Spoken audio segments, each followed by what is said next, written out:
नमस्कार साथियों, आपके YouTube चैनल स्टेनो ज्ञान पॉइंट में आपका बहुत बहुत स्वागत है। दोस्तों, आज अपन लेंगे 80 शब्द प्रति मिनट डिक्टेशन, जिसका टॉपिक रहेगा आत्मनिर्भर भारत के लिए बनना चाहिए स्वदेशी डिजिटल ढांचा। दोस्तों, डिक्टेशन स्टार्ट करने से पहले आपसे एक छोटी सी रिक्वेस्ट है। अगर आप हमारे चैनल पर फर्स्ट बार विजिट कर रहे हैं तो हमारे चैनल को सब्सक्राइब, लाइक, शेयर ज़रूर करें और साथ ही बेल आइकन को प्रेस करें ताकि आने वाले नए वीडियो के नोटिफिकेशन आपको सबसे पहले प्राप्त हो सके। तो दोस्तों, अपनी डिक्टेशन स्टार्ट होगी जस्ट 5 सेकंड बाद।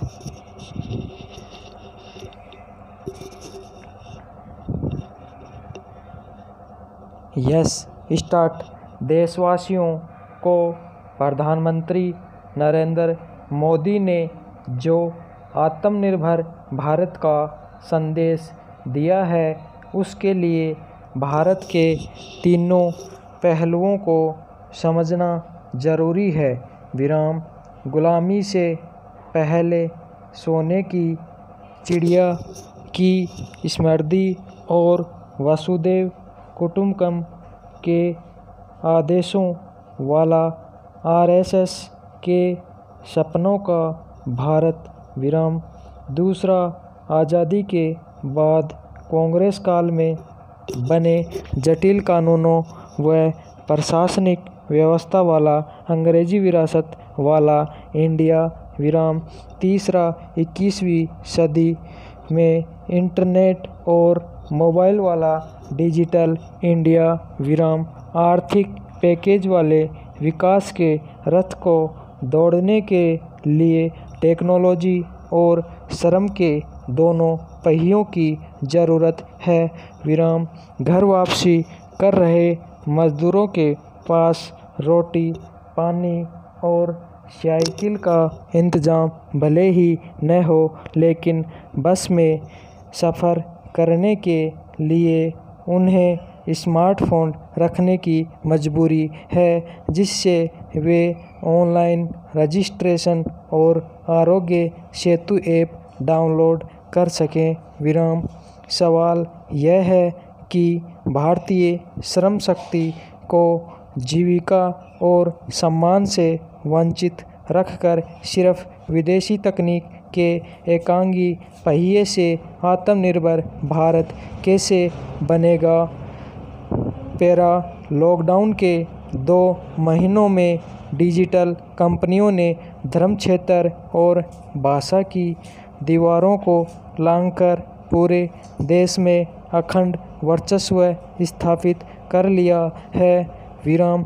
मनोरंजन से लेकर शिक्षा व ऑफिस भी ऑनलाइन हो गया है। विराम। ई-कॉमर्स कंपनियों ने किताबों से शुरुआत करके मोबाइल और इलेक्ट्रॉनिक्स को दायरे में लिया और अब शराब की भी होम डिलीवरी की तैयारी हो रही है। विराम।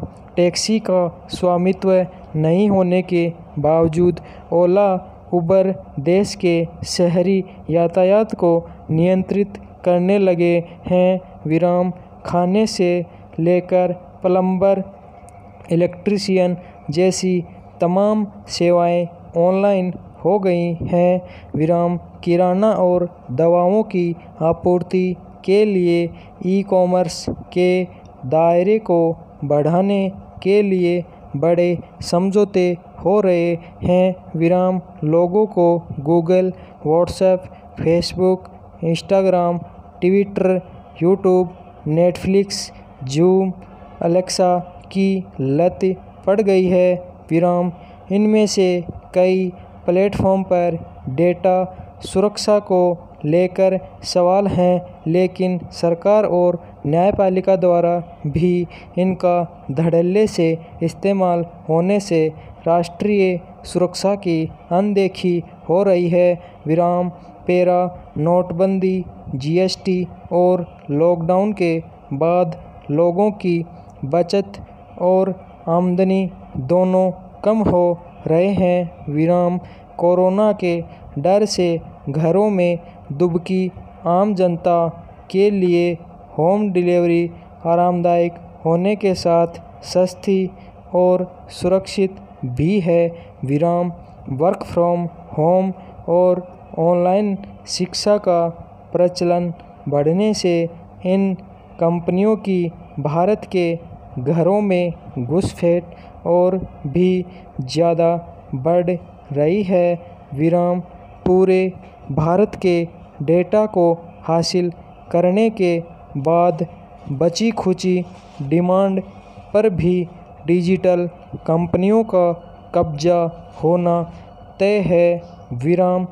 आर्थिक पैकेज के प्रभाव से लॉकडाउन खत्म होने के बाद 130 करोड़ की आबादी वाले देश में डिमांड तो बढ़ेगी, लेकिन यदि स्वदेशी डिजिटल ढांचे का विकास नहीं हुआ तो बढ़ती डिमांड का फ़ायदा विदेशी डिजिटल कंपनियों की जेब में जाएगा। विदेशी कंपनियों के आधिपत्य से 6 करोड़ छोटे व्यापारियों और छोटे उद्योगों की कमर टूटने से यदि बेरोजगारी बढ़ी तो फिर सही मायने में आत्मनिर्भरता कैसे आएगी। डिजिटल कंपनियों के बढ़ते वर्चस्व के अनेक पहलू हैं। देश में परंपरागत कारोबारियों पर अंग्रेज़ों के ज़माने के हजारों जटिल कानूनों का बोझ लदा हुआ है, लेकिन डिजिटल इंडिया में वर्चस्व बना रही विदेशी कंपनियां भारतीय कानून और टैक्स के दायरे से बाहर हैं। लॉकडाउन के जटिल नियमों को लागू करने के लिए केंद्र और राज्य सरकारों ने पिछले 2 महीनों में लगभग 3,833 आदेश जारी किए हैं। लेकिन डिजिटल कंपनियां यानी इंटरमीडियरी को कानून के दायरे में लाने के लिए नियमों के मसौदे को 2 साल से अभी तक लागू नहीं किया गया है।